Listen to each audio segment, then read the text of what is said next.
Diyos mo rin na aga mga tugang. Balik kita din sa pusong ato. Actually, we're very lucky ngunya na pagkaaga. Tan sa tuyang i-feature ngunya sa vlog ta. Sarong special na tao. Pero actually, he's a very humble guy. Very aggressive. And dakulon. Hali sa simpleng pamilya. Pero ngunyan, he has done a lot of good things sa community. And sa ngunyan, yaw siya sa ibang bansa. Sir Paul, we're happy na ikan managing guest mo niyan. Kindly introduce yourself and then later on we'll ask questions sa imo po. Marinaaga po, Sinugabos, and marinaaga Sir Ato, asin sa imong pamilya, and salamat po sa pagtao sa kuya ng opportunity na ma-feature dito sa imong vlog. In fact, I just want to let you know that sarap ako sa mga subscribers mo. I always watch your blog. I always look forward to watch the features and si mga episodes kan sa imong vlog pig hihiling ko pa yan. Naugma ko, it's because very informative. I know that many people who are watching your blog learned a lot from you and from your program. Salamat po. And nice to be back here. Yeah. Ayo, mga tugang si Sir Paul kaya ngunyan, actually nasa US na siya. Based na sa US. Actually, US citizen ka na, Sir Paul, no? Naswerte po na kuya na. Pero actually, pure-blooded Bicolano and taga-Camarines Sur. Saan ka po nga ni Sir Paul inaki? I was born here in Naga City. Pero ang sakuyang ina is from Ocampo. She was a retired teacher, but she already passed away. And then my father is former municipal councilor in Ocampo. Ocampo. Opo. And then so I grew up in Ocampo, and also I stayed during my college days. I stayed in Pili in San Agustin, where I was elected as the Kabataang Barangay Chairman. We were the last batch of the KB before it became the Sangguniang Kabataan. So may mga dikit na exposure man po kita before sa youth leadership. Wow. Yeah. Ini mga tugang gusto tang i-feature ini tanganin man naging inspirasyon siya sa mga kabataan tangon niya na magdesider, maginguha na mapakarayang buhay nila. Si Sir Paul is actually coming from a humble family, pero magayon na inabutan niya ngunyan. So nagklase ka, Sir Paul, in high school, saan po? Actually, tulo po ang high school ko. Ayo. Hindi ko arang kung padaba ako kan mga principal. I studied high school first year in Santa Clara Academy in Tigawon. Ayo. First year high school I was in Tigawon, Santa Clara, and then second year I transferred to St. Paul, Goa. Okay. Pagkatapos third year, fourth year, I transferred to Ocampo Barangay High School before. It's now the Ocampo National High School. And luckily, I was elected as the Sangguniang, the student government president in my third year. And I finished my high school in Ocampo National High School. Okay. Ayun po. Kaya tulo si sa kuyang schools. Kaya that's why every time na igwaning mga reunion, si mga batches ko, I have to attend the 3 reunion from the 3 schools. Kaya take note mga kabataan, si Sir Paul, tulong iskulahan ang tinapusan sa high school. Sa college, Sir Paul. Sa college po, ako UNC. UNC. Yeah, I took AB Political Science. I graduated in 1988. Yeah, kami po. After graduation, Sir Paul, saan ka po After graduation, I tried to enroll in the College of Law. Pero since na nag-migrate na kaming Manila, so I had to stop and I worked there sa Manila. My first employment was with then Congressman and late Senator Raul Roco. Naging staff niya po kami during his time as a congressman in the 2nd District. Saro po ako sa magaling staff niya duman. That's the time na nag-start siya sa kuyang career duman sa Metro Manila. Wow. After sa office ni Senator Roco, saan ka na po? When Senator Roco became the senator, I opted to stay in Congress. So I was one of the staff of late Congressman Rolando Andaya, the second of the first Sigurang. Sigurang po. And then duman po sa Committee on Appropriations. Uh-huh. So during my time in the Committee on Appropriations, that's the time I was able to establish network with the different government agencies. Uh-huh. And then I learned when Republic Act 8044, the law that created the National Youth Commission, the Youth in Nation Building Act, and then I transferred there, and I was assigned as the regional officer of the NYC here in Bicol region. Mhm. And after that, when the new government came, so I went back to Manila, and then there was a time that I think it was then President Gloria Macapagal Arroyo's time when I was appointed as the executive director of the National Youth Commission. Wow. So I was the executive director of NYC for 5 years. So Wow. technically, I served the time of President Macapagal Arroyo Mhm. and the time of the late President Ninoy Aquino. Opo. Noynoy Aquino. Noynoy Aquino, I Oh, mean, yeah. yeah, that's Noynoy Aquino. And then, after that, I came home to Camarines Sur and I joined the politics, pero di po kita pinalad. But I still serve the Camarines Sur people when I got hired in the provincial capital. Okay. Nabalitaan ko, you were hired as executive assistant of the governor. Yeah, during the first term of Congressman Migs Villaferte, yeah, he hired me as the executive assistant in his office. That is after your term as executive director of the That's National correct. Youth Yeah, Commission. after my term, and then my first assignment was to draft the first executive order that signed by Governor Migs before. It was the creation of the Provincial Youth Council, the secretariat. So he signed it right away. That's his very first executive order that he signed during his first term as governor of Camarines Sur. Wow. So, grabe ang exposure mo pala from national to local. To local. You're well exposed. So, after that, Sir Paul, saan ka na po saan ka na po ngunyan based? Well, there's a short story that we have to go back. I have a sweet college sweetheart. Wow. During our college days In UNC? in UNC, she was my classmate, and then so when she graduated, she went to US. So we got separated for 26 years. But because of the Facebook and everything, we were able to meet again. And now she is my wife. Wow. Yeah, that's why she's the reason why I migrated to the United States of America. So you are now staying in the US? I'm staying there for good. Balita ko, US citizen ka na. Medyo, sabi nga yan, Pilipino manggirari kita sa isip, sa salita, at sa gawa. Bicolano man po girari kita sa pagtaram, sa pag-isip, asin sa pag-ibo, maski po sa pagkakan. But syempre, ang agum ko, US citizen, so kay puhan, managing citizen man po. Opo. Pero maugmaw na ko, nabalitaan ko, Sir Paul, na mo sarap baga sa mga dadarayon, especially sa Asia, baga ining Disneyland, kang na daw kung employed ka na sa Disneyland, connected ka sa Disneyland, ugmahon kaming maray. Saro ini sa desire kan mga tao na mabisita ang Disneyland. Ang balita, mayaw ka na sa Disneyland.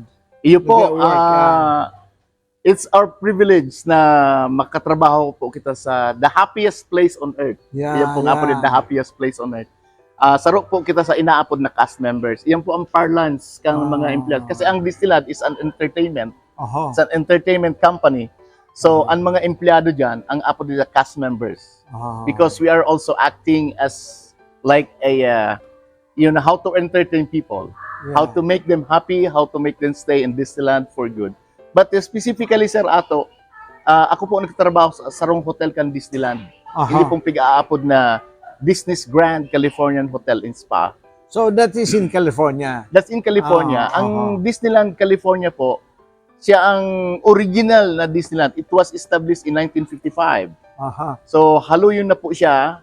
And then nag-branch out sila sa Florida, ngayon igwa kita sa Hong Kong, igwa po kita sa Shanghai, sa Paris, igwa po kita sa Japan. But Anaheim Disneyland in California, iyan po ang original na Disneyland. And I'm very happy to let you know na sarap po kita sa nagtataoning fun and good experience sa mga turista, sa mga visitors diyan sa Disneyland. Maugmao, no? Mga kababayan ta, take note, oh. Si Sir Paul, kung madumang ka mo sa California, sa Disneyland, hanapon nindo si Sir Paul. Actually, ugmahon kami ako, Sir Paul, in my case, for several times, visit me na Disneyland sa Hong Kong. And we are enjoying the place.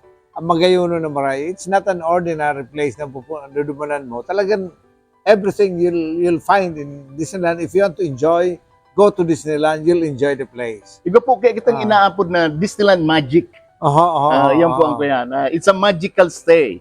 Pag nasa Disneyland ka mo, you will never think that you are old people, you are young people. Disneyland is for all ages. It's for all ages. Pag yaong ka po dyan, mayo dyan ng aki, mayo dyan ng gurang, mayo dyan ng mid-age na tao.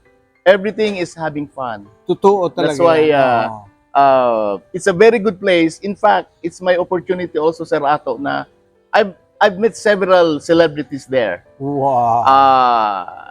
I met personally the late Kobe Bryant before he passed away. Wow. Yeah, he greeted me Merry Christmas before Christmas Day, and then by January he passed away. So we're very sad. Wow. And aside from that, there were I had the opportunity to see, and sometimes I was able to meet personally some of the good actors and actresses in America. So it's a very good place. It's a good experience job na pigtao po sa tuya as a blessing. Magayunon nga ning Maray, imagine after all this exposure mo sa government dito sa Pilipinas, yaong kung niyan naman sa US, nag-enjoy, grabing Maray. Pero may mga celebrities man na mga Pilipinong nagduduman man sa kuyan. Igwa po. And there are some politicians too na bringing their family para mag-unwind. You know, very stressful po bagay, lalo rin sa tuya. Very mga stressful. politicians pala. Mga politicians. So, I'm able to meet them. I'm able to assist them there. Wow. Kaya nauugma ako dahil pag nahihiling ko ini mga tawong iniyo, mga celebrities na halik sa tuya. I feel that na at home man ako sa inda. Ngunya Sir Paul, yaong ka ngunya digdi on vacation lang po kamo no. Nagbisita po kami digdi sa kuyang mother-in-law is celebrating 80th birthday. Wow. 80th. And she is from her family is from Iriga City. So gusto niya pong i-celebrate sa iyang birthday duman sa Iriga. And of course, siyempre, gusto mo man mabisita, lalong-lalo na si mga friends ko sa Capitol, mga dating kaopisina ko, mga relatives ko, na they minanahiling sa iba. And then, of course, siyempre, ang sa kuyang pinaka-mabuot as in pinaka-supportive na amigo, si the former Vice Governor Ato Peña. Siya po ang ang mentor ko. Kaya ako napodigdi sa Kapitolyo. Actually, mga tugang, kanabalitaan ko mapuli si Sir Paul. Actually, January pa, ugmahon ako Maray. Dahil na kami makahalat na mag-abot ini October na ini. Kaya sabi ko, saro sa i-feature ko din sa vlog niya ini si Sir Paul. Actually, salamat po. He is a very nice person. I appreciate him so much. Kadakulo na siyang tinarabangan. Kaya siguro Sir Paul, baka may mga Pilipino man marabay-rabay doon sa Disneyland sa California, baka maghagan ng tabang sa'yo o magpatabang na sa naman? Ini-encourage ko po si mga kababayan na if you have a chance na makapagbisita sa Disneyland, not only in California, but all Disneyland properties. Ini-invite ko po kamo, this very nice place. It's worth the time, it's worth the money that you're going to spend. I'm sure the kids will enjoy and the adults will enjoy. Yaon lang po kami duman Sir Ato. In fact, nauugma ako na pag may namimit ako ng mga Pilipino, ang pimirong hapot ko po, taga saan ka sa Pilipinas? Kasi minsan may mga taga Bicol, may mga taga Camarines po akong namimit duman, may mga taga-Albay, Ayo. ang iba mga dumana pinangaki pero ang parents nila mga taga Bicol, mga taga Camarines Sur. So garo ako nagbabalik igdi sa Pilipinas pag may namimit akong mga araw ginatao. So yeah, I encourage you guys to visit us there and have fun and enjoy the place. Enjoy the good weather. Ang California po, kaya minsan garo man lang idi sa Pilipinas, iganing mainit. Ang summer is during, just to give you an idea, July to September, summer po yan. Kaya minsan mainit. But during fall season, October, at this time, it's a fall season po yan. And then December, end of December to March, winter time. Kaya malipot. So, dyan po kita mag-prepare kung sa anong time kita maduman. Then at least we can prepare kung madala kitang lighter clothes or thicker jackets and everything. Para sa benefit kitong ibang kuyan, kumusta man ang employment duman, Sir Paul? Anong age? May age limit man duman? Ano ang age limit duman? Actually, sa Amerika po, siguro by law, mayo sila ng age limit. Ayo. At the age of 16, nag-start na po sila magkuyan. Up to what age? Ang retirement age po, nag-mandatory is, kung di ako nagsasala, is 67 years old. 67? Then after 67 years old, pwede mo nang makuha si full benefits mo sa imong pension. Pero pwede ka pa magtrabaho. In fact, igwa po ako ng katrabaho na 73 years old na. Wow! Pwede pa ako naman, Sir Paul. Pwede ka pa po. In fact, naman. nag-receive na siya ng pension niya. Duman sa itong social security niya, nag-receive na siya. Pero nagtatrabaho pa siya, nagsusuldo pa siya. Provided na ang trabaho mo, ang sweldo mo sa imong post-retirement job will not be greater than the pension that you are receiving. So yan ang limitation pala. Yan po ang limitation. Pero pag abot po sa age, sa sex, ano ang sexual orientation mo, gabos po yan, pantay-pantay ang hiling kan employer. Wow. Kaya magayon. In fact, nagkataon lang po na nakuha ko si itong full-time position as a cast member. Nagtatrabaho po kami sa hotel. So, nakakakuha man po kita ng benefit. Kaya ining pagbakasyon ko digdi, kuyang kita. Igwa With kita pay. With pay. Wow. Sir Paul, sabi mo, kay rin mo si mother-in-law mo. Ano pong name ni ma'am? Si Mommy is a retired nursing educator. Wow. Sa private hospital sa US. And Kaya mo siya mo niyan. Kaibanan ko po unyan, si Mami Marlene Telisca. Teliska. Pero po siya, ang mga family niya, mga Manaog, mga taga-Iriga and Buhi.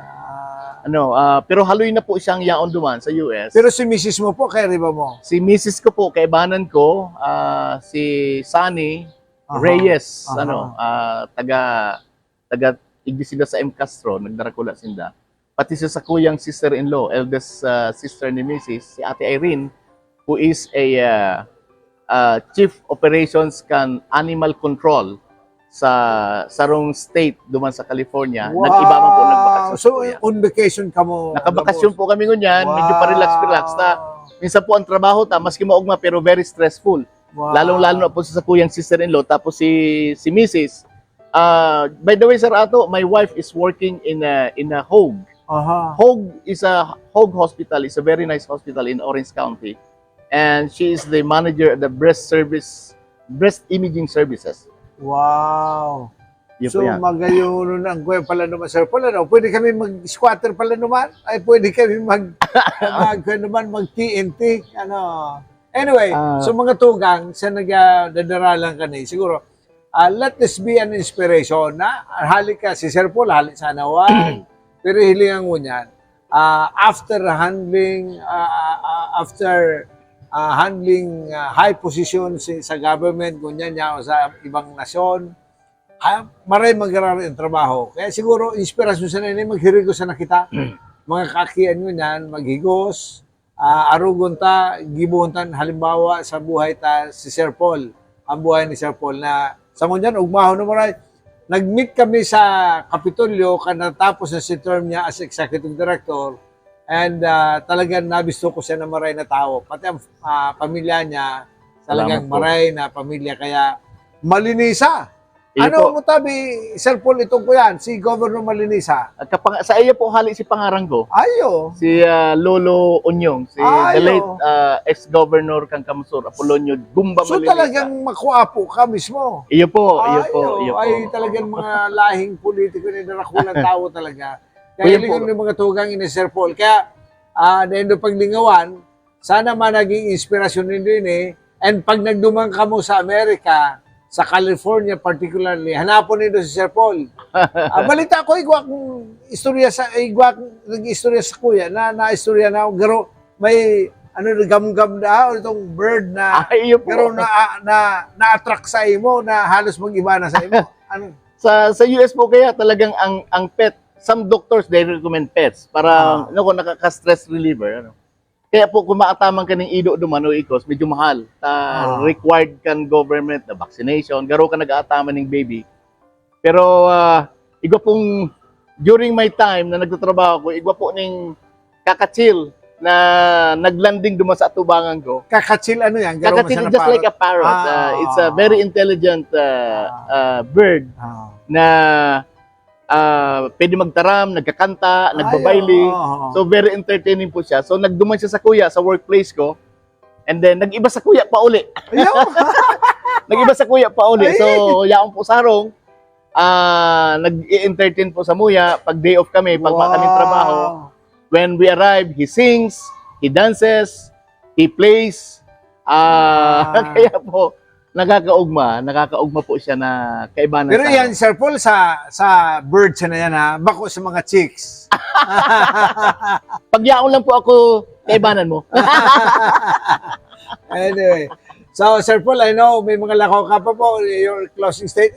By the way, no rin po ang balik nito sa US. Mabalik po kami next week. Kuya na, balik na naman sa trabaho. So, may mga activities pa po kamo sa Manila na iba? Iba po kami mga activities sa Manila.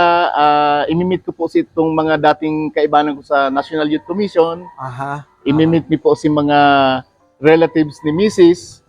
Duman sa Manila. Kaya we are only staying here for 10 days. Kaya medyo back-to-back po si Samuyang schedule. Sabi nga ni ate, garo ba ko ngayong bakasyon ini but we are enjoying meeting new people. We are enjoying meeting new friends. Kaya very productive po. Namit ko naman po si itong mga kaibanan ko dati sa Kapitolyo. Kang pag-abot mi igdi sa Naga, namit mi naman si mga pinsan ko. Hopefully, mamit ko pa si iba mga relatives mi bago kayo maghali. I'm very happy kami, Sir Paul, na mahilig kay Gararay. Salamat po, And kami we're man po. praying na kayo ka mong maray na enjoyment. Mag-enjoy ka mong maray sa Salamat bakasyon nindo. And I will be praying na managing safe ang travel nindo back to the US. Salamat po. Sana po, maka-hold up kami ng daron na kulang kwarta tangan eh, makapasarma kami naman sa lugar nindo. Open your po. closing statement po. Well, lastly, salamat po Giraray, Sir Ato. And salamat po sa gabos sa tabang nindo. Kan sa inyong pamilya, si Ma'am Cecil, as in mga kaibanan ta po sa Kapitol. Salamat pong maray. Kung bako po sa inspirasyon na pigtaon nindo sa kuya, siguro dahil kung man basta-basta maaabot kung yaon sa inyo kung ganyan. Ang advice ko lang po, lalo na duman sa mga kahubinan, continue exploring yourself. Dahil po kamo magtaon ng limitasyon sa sadiri nindo, lalong-lalo na kung hoping pa kamo. You know? Always do the pros and cons. Pag dahil nag-prosper, go to other avenue, go to other places. Don't stop discovering yourself.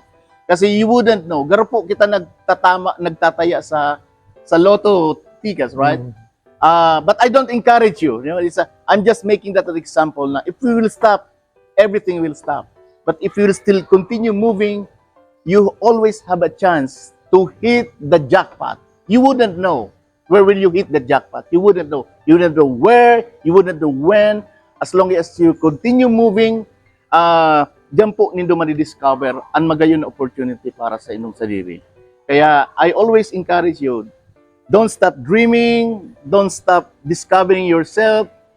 Dahil po nindo itago ang talent nindo. Minsan ang talent nindo iyan ang makakadara nindo sa maray na future kan sa inyong buhay. And lastly, always pray to God. Always seek God's guidance. Every day, every hour, everything that you will do, always pray seek guidance, directions, and blessings. Kapag ginaguide niya po kamo, mas lalong madali ang pag-achieve kan sa indong pangarap sa buhay. Sa parte ni Sir Paul, thank you very much na ugma kami na mahiling kagiraray. Salamat po. Sa Panginoon po. lampas 7 years na kita Iyo nakahirilingan. po. Although with the technology ngunya, nagkakahiling-hilingan kita sa Facebook, pero iba man giraray ang personal na kahirilingan kita. Totoo po Ugmahon kaming maray Totoo to yan. see you again, talk with you. Ipapangadji mi po ang sa indong pagbiyahing safe. And sana mag-enjoy pa kamo sa natatadang pirang aldaw mo nindurgi sa Pilipinas.